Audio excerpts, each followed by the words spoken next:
Сонсогчдын хуваалцсан ярилцлагын нэвтрүүлгийг эхлэхэд бэлэн болоод байна. Бид өнөөдөр Баян Чанбан суманд тэр дундаа Эрдэнэбагийн малчин Туяа цэцгэнд хүрэлцэн ирээд байна. Юуны өмнө таны өдрийн мэндийг хүргэе. За баярлалаа. Тэгэхээр бид өнөөдрийн нэвтрүүлгээр юуг онцлох гээд байна гэхээр ерөнхийдөө малчид тэр дундаа бас энэ малчтын бас 50-50% үүрэг оролцоотой ингэж хөдөлмөр эрхэлдэг бас ийм бизнес байгаа. Тэгэхээр энэ үүн дундаа бас эмэгтэйчүүд маань хөдөлмөр эрхлэлтийн хувьд одоо яг ямар хөдөлмөр эрхлэлтийн өдөр тутмын айж амьдрал нь одоо яаж өрнөдөг юм бэ, тийм ээ? Энэ тал дээр бас дэлгэрэнгүй өнөөдөр хоёлаа ярилцаа явна. Тэгээ юуны өмнө та бас өөрийгөө нэг товчхон танилцуулаад хоёлаа ярилцлага эхлэе гэж бодож байна. За намайг Төгөлдрийн Туяа цэцэг гэдэг. Аав ээж маань ерөнхийдөө малчин удамтай ийм эмэгтэй байна. Тэгэхээр манай одоо нөгөө малчид тэр дундаа бол нөгөө хөдөлмөр эрхлэлтийн хувьд бол би нөгөө 50-50% ингээ оролцдог хэлсэн шүү дээ. Ер нь бол нөгөө нийгэмд тогтсон хэвшмэл ойлголтоор бол нөгөө ирчүүд маань л ингээд их үүрэг оролцоотой ингээ ажиллаад байдаг. Нөгөө эмэгтэйчүүдийн маань үүрэг оролцоо нэг яригддаггүй юм нэг хэвшмэл бас нэг буруу ойлголт байгаад байдаг. Тэгэхээр яг одоо энэ маллах энэ үйл ажиллагаанд эмэгтэйчүүд маань гар бие одоо яг ямар байдлаар яаж оролцдог юм бэ, тийм ээ? Энэ тал дээр бас тань. За ерөнхийдөө одоо бид нар чинь бас адилхан цуг хөдөлмөрийнхөө үр шимтэл одоо хүрдэг. Яагаад гэхээр одоо нөгөө бид нар чинь одоо эрэгтэй хүн л гадуур одоо ингээл мал хуу гэж явдаг л гин. Яг амьдрал дээр бид нар ч адилхан өглөө эрт босоод өглөө нөгөө гэрт доторх цайнаас ахуулаад цайны дээжээ өргөхөөс ахуулаад эргээл гэрт доторх юмаа цэгцэлчээл эргээл гадаа гараад тэр мал бэлчлэхэд малынхаа цаагууранч гүйжээдэг, эргэж орж ирээл гэрийнхаа ажлыг хийжээдэг, эргээл гараад мал тэгэл хүүхд рүүгээ ингээл хүүхэд шухтаа сургууль цэцэрлэг ингээл бүхэл ажлыг аль талаас нь хин тэгэл ингэж илбэл ажиллаа амжуулахыг л боддог доо. Тэгээ ерөнхийдөө бол бид нар ч баг эмэгтэй улсууд бол баг л илүү л хөдөлмөрлөдөг штэ тий. Одоо ингээл гэрээ ажил хэрвээ ингээл гадаа малынхаа ажилд ингээл оролцоо явуучих юм бол тэр чигээрээ гэрээ ажил хоцорчдөг. Ингээл гэртээ ингээл суугаад ахаар одоо нэг мал хуу төлөлхөөс ахуулаад мал хуу төлнө ишиг хургаа тавьж өгөх. Тэгэл гэрийн хүн маань жишээ одоо ажилдаа явцаа хойгоор бүхэл арын ажлыг одоо эмэгтэй хүн л хариуцаж ажилладаг штэ. Хоёлаа тэгэхээр үргэлжлүүлээд гадаа энэ хотны урд хоёлаа яриагаа үргэлжлүүлэе гэж бодож байна. Бас гадаа ч бас одоо нэг 27 цаг ирсэн. Сая бас ингээд нэг үйлчлэлтийг бас ингээд үнтэй бас давлаа шүү дээ, тийм ээ. Тэгээд яриагаа үргэлжлүүлээ явахад ерөнхийдөө одоо нэг эмэгтэйчүүдийн маань гол одоо энэ гэр бүлийн бизнест одоо гол ингээ үүрэг оролцоотой ажиллаж байгаа зүйлийн нэг нь бол яалтч одоо сүү цагаан бүтээгдэхүүн боловсруулж түүнийг одоо зарж борлуулах энэ үйл ажиллагаанд бол эмэгтэйчүүд маань бол одоо нэлээд төлхөө оролцож байна гэж явж байгаа тийм. Тэгэхээр таны хувьд бас энэ сүү цагаан идэ бүтээгдэхүүний одоо хэрхэн яаж хийж байна. Тэгээ цаашлаад бас хэрхэн яаж зарж борлуулж байна тийм. За ерөнхийдөө бол сүү цагаан идэ бол хүн болгон л одоо малчид бүгд л ерөнхийдөө хийдэг. Тэгээд сүгээ хөөрүүлээл ингээл ааруул ээзгийн өрөм бяцлаг ингээл цагаан дос шар дос гэл ингээ хэлэхэд бол айгүй амархан байгаа. Хийхэд бол маш их бэрхшээлтэй. Ингээл нөгөөдхөө хөөрүүлнэ, таргаа бүрэн тэгэл зүгээр л ингээл таргаа бүрчгүй сүгээ бас ингэж халааж бүлээсгэж ингээл маш их хөдөлмөр ордог тий. Тэгээ ерөнхийдөө бол ингээд цагаан идэгээ хийгээд өөрсдийнхөө хэрэгцээг ингээ хангаад илүү гарсан энэ одоо ингээл ах トゥ ирсэн улс амьтандаа өгөн тэгэл илүү дутуу гарахаар нь бас Улаанбаатар хотод очиж борлуулдаг. Манай Чанбан суманд болохоор сүү хувьцаат компани Апу компани сүү авдаг л да. Ерөнхийдөө тэд нар бол жоохон хямдхан авдаг. Бид нэр ингээ өөрсдөө хөдөлмөрлөөд боловсруулад ингээл бас арай үр дүнтэй байдаг. Тэ. Тэгэхээр ерөнхийдөө сүү цагаан идэ бүтээгдэхүүнийг бол одоо зарж борлуулах чинь бол одоо манай малчтын бол бас тодорхой хэмжээнд бас нөгөө санхүүгийн хувьд бол бас нэг санхүүгийн их уср болж байгаа зүйл. Тий бид нэрийн ганц орлого л одоо ерөнхийдөө тэр л шүү дээ тий. Ерөнхийдөө ингээл цагаан идээгээрээ л ерөнхийдөө бас орлогоо оруулж тэндээсээ л бас нэг ойр зүрийн одоо гурил будаага авах тийм ээ. Тим юмдаа л хэрэгжилж байна дөө. Тэгэл ерөнхийдөө бас яг цагаан ус эдээ манаас яг ингээд ерөнхийдөө идэж уугаал илүү дутуугаа зардаг л гэн. Гэхдээ яг бас тийм 100% бас амьдрал бас яг хэрэгсээ болохгүй. Яг уу тэ нэг гурил будаахан ойр зурхан юмдаа л мөнгөндөө яг тэрэндээ л зарцуулагдчихжээ тий. Зарцуулагдчихэв. Тэгэхээр сая бас нөгөө өвөл болоод бас ингээд өнгөрлөө. Тэгээ өвөл чинь бас нилээн бас хүндрэлтэй өвлийг давлаа шүү дээ. Тэгээ малчтын хувьд бол бас улс орон даяар бол нилээн хүндрэлтэй л байлаа. Тэгээ энэ үүн дээр бас манай эмэгтэй залуу малчид маань хэрхэн яаж бас үүрэг оролцоотой яаж бас ажиллав тийм ээ. Тэр бас. За миний хувьд гэвэл одоо ингээл тижэл хэвгээ авчирлаа, зуурлаа. Тэгэл зуурал одоо ингээд нөө зуураад шууд ингээд малдаа тавьж өгөхгүй тийм ээ. Одоо тижээлийн сав бэлтгэх, одоо тижээлийн уут бэлтгэх тийм ээ. Уутыг чи одоо бас ингээд ойж хөдөлмөрлж ижил тэр уут гарна. Тэгэж уутаа ойж тэгээд ингээд яг нэггүй ингээ малдаа малынхаа одоо тижээлийг одоо ингээд нэг шанаг бол нэг шанагаар нь ингээд уутлаад тэгээд нэг яг малдаа ингээд өгөх. Тэгээ мөн бас энэ өвөл чи маш хүүтэн чанга хүүтэн цас ихтэй өвөл боллоо шүү дээ тийм ээ. Тэгээд одоо мал бээрхээс ахуулаад малаа бээрүүлэхгүй тулд одоо юу яадаг нэмнээ бэлтгэх тийм ээ. Нэмнээгээ одоо ингээд маш л бас эрт намрын эрт цагт л одоо нөгөө нэмнээгээ ойж бэлтгээл ингээд бас хөдөлмөрлж ижил ер нь малаа одоо ер нь бүрэн бүтээн энэ өвлийгээ давд туллаа да. Тий. Тэгэхээр ерөнхийдөө нөгөө манай эмэгтэйчүүдийн хөдөлмөр эрхлэлт дээр бас нэг сайн дурчлаг болох заалтчгүй нэг зүйл бол энэ малын одоо тижээлийг бэлтгэх, тижээл хийх ууц цавыг бэлтгэх. Дээрээс нь одоо нэг жоохон зутрууд орж байгаа малыг бол тийм ээ. Аль болох дулаан үйлжүүлэх талаас нь нэмнээ бэлтгэх гэх мэтчлээ одоо энэ яг нэг хувь хүнээс шалтгааллах бас энэ бэлтгэл хангалттай ажлууд бас байгаа тань л да тийм ээ.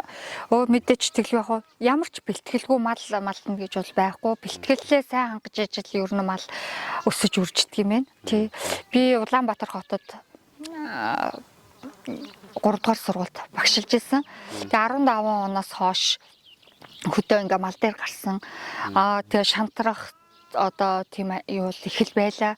Тэгээ энэ болгоныг бол одоо бас юу яаж шантралгүй одоо зүтгэх ёстой. Би энэ хөдөлмөрийнхаа үр шимийг амсах ёстой гэж ингэж зүтгэсний эцэст бол ерөнхийдөө яг сайхан амсаад явж гинөө. Хөдөлмөрийнхаа үр шимийг тий. Тэгэхээр ерөнхийдөө бол угаасаа малчт маань бол нөгөө өдөр тутамдаа хөдөлмөр эрхлэлт дээр бол угаасаа яг нөгөө нэг юм цаг наргүй ажил гэж бодлоо. Тий. Тэгээ үүн дундаа бас хамгийн гол нь тав тэр ярилцлагыг үзээд айл гэрээ нөгөө нэг эрэгтэй хүнээс гадна бас эмэгтэй хүн бас ижлэхэн бас ингээ 50% тавтай ингэж бас хөдөлмөрлжөөдгийг би юм байна гэдгийг бол бас манай үзэгчд маань сайн бас тав тэр яриаг сонсож сайн ойлгох байх гэж бодож байна. Тэгээд ерөнхийдөө одоо энэ цаг одоо нөгөө нэг улирлын байдлаас үүдэлтэйгээр эмэгтэйчүүдийн хөдөлмөр эрхлэлтийн юу нь одоо яаж одоо өөрчлөгдөж ямар байдлаар одоо өөрчлөгдөж явдаг. Тийм одоо 27 цаг ирээд одоо 100 цаг ирээд ингээд өвс гарч ирээд ингээд дэлгэр цаг гарч ирэхээр бол сүү цагаа идэ маань бол ингээд яваад байна шүү. Тий. Одоо яг ингээд зуны цагт гэхэд л одоо сүү цагаа идэгээ боловсруулахаас ахуулаад маш их ажилтай байдаг тийм ээ. Тэгэл зүгээр ингээд сүүгээ боловсруулаад авахгүй харгалт түлээгээ түүхээс ахуулаад ингээд ажил маш их байдаг. За ингээд намар боллоо хадлан тижээл гээл тэгээ хадлан тижээлд ингээд одоо ирчүүд ингээд хадлан тижээлдээ гарна. Тэрний ард ингээл эмгтээчүүд үлдэнэ хоноо хаарна нөгөө хоол ундын бэлдэж өгөн тийм ээ тэрнээс ахуулаад ажилладаг. Тэгэл өвөл болдог нөгөө өвөл болохоор ч нөгөө малын тижээлээ бэлтгэх уутаа оёх нэмнээгээ оёх ингээл ер нь арин ширийн ажил маш их гарч идэг. Ер нь л зүгээр суух тийм боломж ер нь бараг л байдгүй шүү дээ. Тэгэл нөгөө хүүхдийнхаа хичээлд одоо бэлдэх тийм ээ хүүхдтэй хичээлийн зааж өгөх ер нь завсар цаа ер нь л гардгүй шүү дээ. Эмэгтэй хүнд бол тий арын ажлыг бол маш ихээр дааж явдаг юм байна даа л гэж би ер нь дотроо үнэлж явдаг эмэгтэй хүн бол тий. Тэр дундаа бас нөгөө нэг малчин айл өрхийн одоо эмэгтэй хүн бол бүр илүү маш их ажилтай байдаг юм байна тий.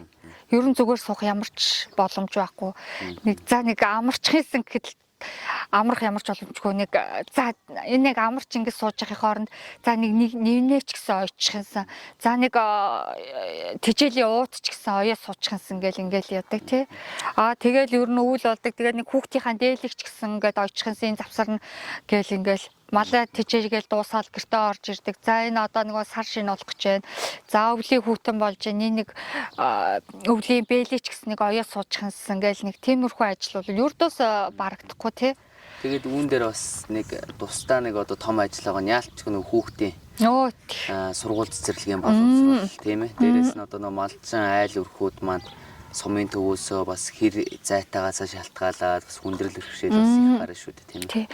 Тэгээ одоо ингээд яхад бага насны одоо хүүхдүүд тэгээд одоо энэ бага ангийн хүүхдүүдийг одоо ингээд бас байранд суулгахад айгүй хүндрэлтэй. Ямар ч нөгөө бие дагч чадвар байхгүй. Тэгээд одоо үсээ самнахаас ахуулаад ингээ хэцүү. Тэгэл ингээ хүүхдүүдээ бараг ингээл бас сургууль цэцэрлэг рүү ингээ ойрхон зөөн. Тэгээд төвд ингээ үлдээч ихээр байранд суух ямарч боломжгүй. Айлд суулгах гэхээр бас бүр боломжгүй. Тэгэл ингээ өөртөө наашаа цаашаа зөөдөг бараг л худалч үнд өдөр болгон зөөд. Өвлийн үед бол одоо ингээ нөгөө хүүхдүүдээ цас ихтэй болчдөг. Маш их. Тэгээд одоо машин явах боломжгүй. Тэгэл одоо хүүхдүүдээ аваад өөртөө бас ингээл ээлжилж одоо төвд одоо ингээ байх тийм л асуудал гардаг та тий. Цас ихтэй үед бол ямар ч машин явах боломжгүй. Тэгэл яг хуу хагасаа бүтэнсэндээ ирдэг. Манайх бол яг хуу сумын төвөөс бас нэлээд өвөл нь бол жоохон хол өвлччихдэг болохоор тэгэл одоо нэгдгийнхаа өглөө ингээл яваал 5 дахьынхаа орой ирдэг юм манайх. Тий. Тэгэл эн чин явсаар агаал засаа ухаж очивол тэгэл эрэхтэйч засаа ухсаар агаал ингээл ирдэг шин маш их хүндрэлтэй ер нь бол малчтын ажил гэмэр бол тий. Тэгэхээр та бүхэн ерөнхийдөө ярилцах хугацаа маань ер нь бол өндөрлж байна. Тэгээд та ерөнхийдөө одоо нөгөө залуу малчин тэр дундаа эмэгтэй залуу малчдаа ерөнхийдөө юу бас ямар сайн туршлагыг бас хэлмээр байна тийм ээ. Одоо арга ажиллагаа ч үгүй юм уу тийм ээ одоо бэлдэх үйл ажиллагаа ч үгүй юм уу өндөр бас нэг ямар тийм зөвлөмжийг бас өгмөр байна. Бас одоо нөгөө залуу малчид маань одоо бас ихээр бас ингээд хөдөө орон нутгатаа өөрийнхөө төвөрч өсөн нутгатаа ингээд Монгол ахуйгаа дагаад ингээд маллаад бизнес эрхлээд ингээд явж шүү дээ тийм. Тэгүн дээр одоо нөгөө дүн гэж одоо мал дээр гарч байгаа маллаад одоо ингээд эхэлж байгаа залуу малчин тэр дундаа тэр залуу малчин айл өрхийн эмэгтэй малчин хүнд одоо яг юуг зөвлөхмөр санагдаж байна. За миний зүгээс миний одоо энэ хэдэн жил одоо мал дээр гарч одоо туршлага судалсны хувьд болохоор ерөнхийдөө бэлтгэлээ сайн хангах, уйггүй ажиллах, хөдөлмөрлж ижил ер нь аливаа юмны үр шимийг амсдгийм байна л гэж хэлмээр байна. Тий, шантралгүй л одоо хөдөлмөрлөх хэрэгтэй. Тэгжээж л малчин хүний цадах одоо үр шим гардгийм байна л гэж шантрах юм бол маш их байдаг халуунд хаалж хүүтэнд хурж гэдэг одоо дээр үе малчд ярьдаг тийм ээ. Тэр шиг л бас тийм л одоо юмг бол би бас тууллаа. Тэгээд ер нь өвлийн цагт бол ер нь бэлтгэлээ сайн хангамаар юм байна. Тэгэхэд бол тэгээ бас ядрах шантрах юм бас гайгүй байдаг юм байна. Бэлтгэл муутаагаас олж л ер нь айгүй их тийм шантрал ус үздэг юм байна л гэж бодоод байгаа юм тий.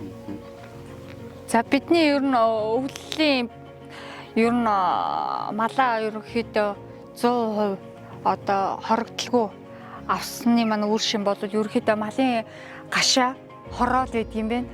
Ерөнхийдөө хэдэн жилийн өмнө бол манайх ер нь задгай хашаанд байсан. Тэгээд маш их даарч бэрдэг юм байна. Битүү хашаатай байсан учраас энэ жил одоо ийм битүү сарвчтайсан учраас мал даарахгүй. Ер нь малын хэвтэр ер нь хэвтрээсээ л болдго юм байна ер нь мал. Тийм учраас ердөөс хорогдол багтай сайхан үлжсэн. Маш гол чухал юм нь ер нь хороо хашаал гэдэг юм байна да. За баярлалаа. Та бүхэн ярилцах хугацаа өндөрлж байна. Тэгээ манай нэвтрүүлэгт оролцсон танд баярлалаа. Ингээ үзэгчдээ манай өнөөдрийн хуваалцсан ярилцлагын нэвтрүүлэг өндөрлж байна. Манай өнөөдрийн нэвтрүүлэгт Баян Чанбан сумын Эрдэнэгийн малчин Мөнхөөгийн гэргий Туяа цэцэг оролцлоо.